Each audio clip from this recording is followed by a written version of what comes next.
What's going on, everybody? It's Lauren WKR. You know that you are more than welcome to call me Lauren. Episode number 2 of Talkin NFL. We had a lot of fun this week with some of the things that we talked about. We had some conversations that were a little bit on the serious side. Batman versus Superman, Superman versus Batman. Where do you guys stand on that? Here's some of the highlights from episode 2 of Talkin NFL.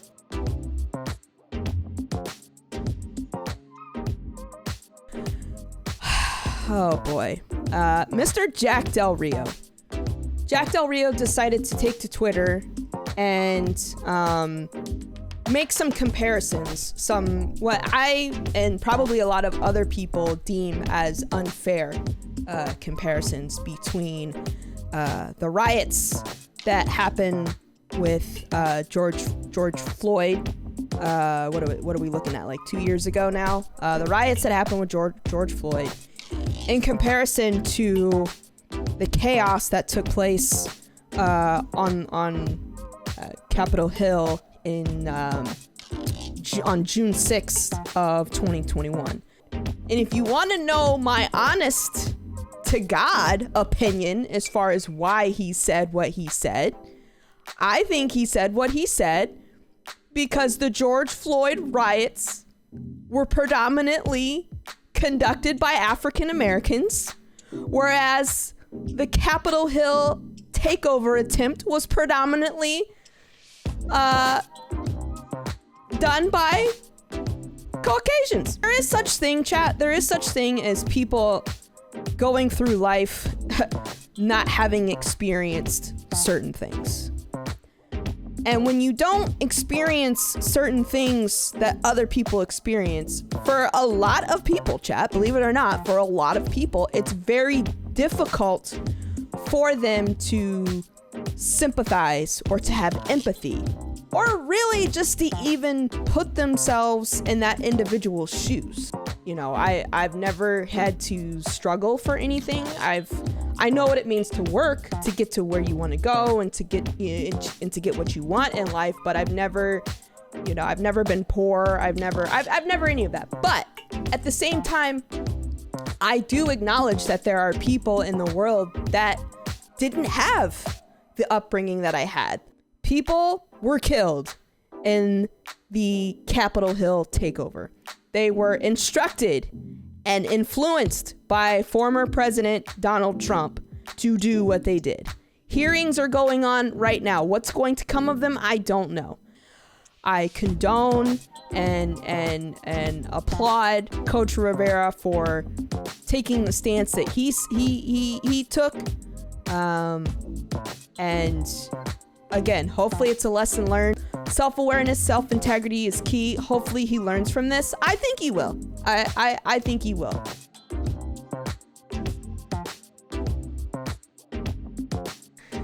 JUJU is on record. By the way, I love JUJU. All right. He got his money. He's now a wide receiver for the Kansas City Chiefs. He will now have Patrick Mahomes passing the ball to him. First thing that he said was that he could 100% totally see himself back in Pittsburgh. He could see himself back in Pittsburgh. That's the first thing that he said. And then I guess after mini camp practice yesterday, he said that he sees a lot of Mike Tomlin in Andy Reid.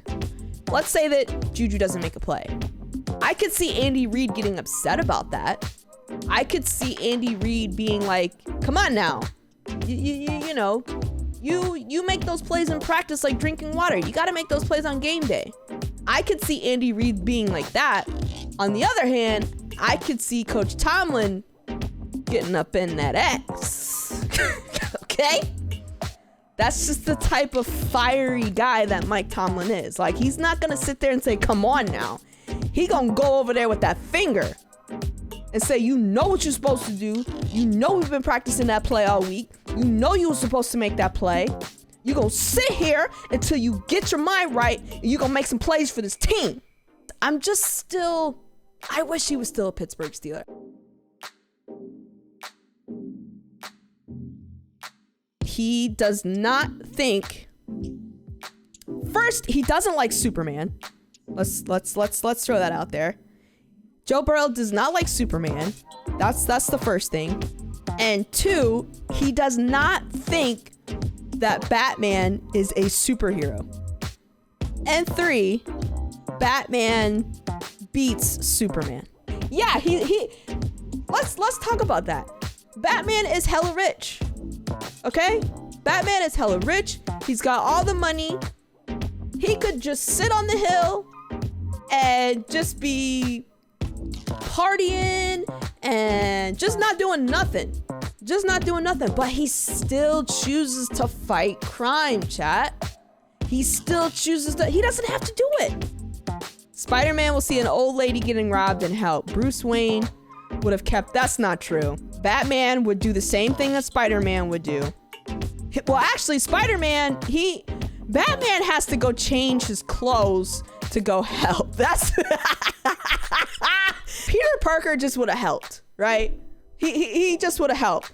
Batman, he got to go in some storage room.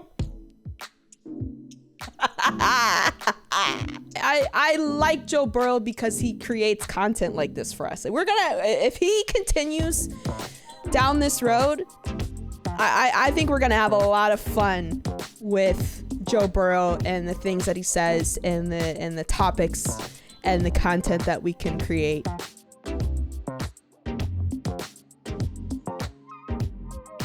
Tyreek Hill made an interesting comment, and he had a very, very interesting perspective. He had the audacity to compare the accuracy between his current quarterback, Tua Tagovailoa, to his former quarterback, which happens to be Patrick Mahomes. Is he wrong? To answer the question, is he wrong? I don't know.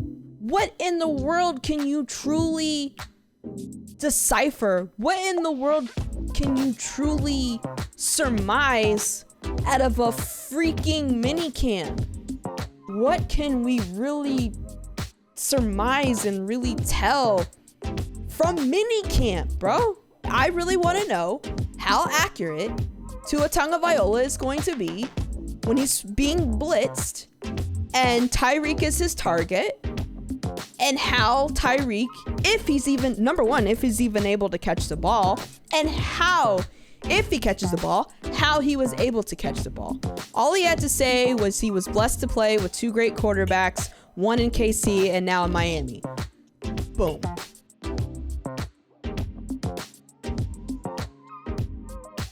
So he got paid last week, chat. Yes, he's definitely that guy. You know, he got his money. These guys, they want what's rightfully theirs.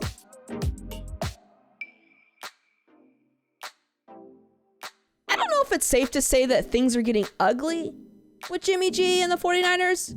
At this point, I think it just needs to be a conversation of where he's going to go. What situation best fits Jimmy G? There's just been a lot of weird things going on in San Francisco. Like, first it was in the middle of the season, we're for sure shopping him. He's out of here. We're starting to get into conversations. We're starting to have talks. They made it to the NFC Championship game, right? They made it to the NFC Championship game. And then it was, no, he's not going anywhere. And now we're back to this. Now we're back to, he's got to go. He's excused from minicamp. I just feel like there's just a lot of tug of war going on with the 49ers. I didn't have a problem with Jimmy G going to the 49ers. I just had a problem with the amount of money that they gave him. Jimmy needs to stay healthy to start. San Francisco's best years with Jimmy have come with him healthy most of the year. Unless there's some type of breaking news that's worthy of us talking about in the next week, I think we'll give Jimmy G a rest. I did want to talk about him today just because I saw last week that he was excused from minicamp, so I felt like I felt like we should talk about him. I felt like we should talk about him. All right, ladies and gents, that is going to do it for me and the highlights of episode 2 of Talkin NFL. We will be back with highlights for episode 3 of Talkin NFL. Make sure that you like, subscribe, and turn on notifications. I think I said it super right this time. Yeah, I'll see you guys next time. Peace.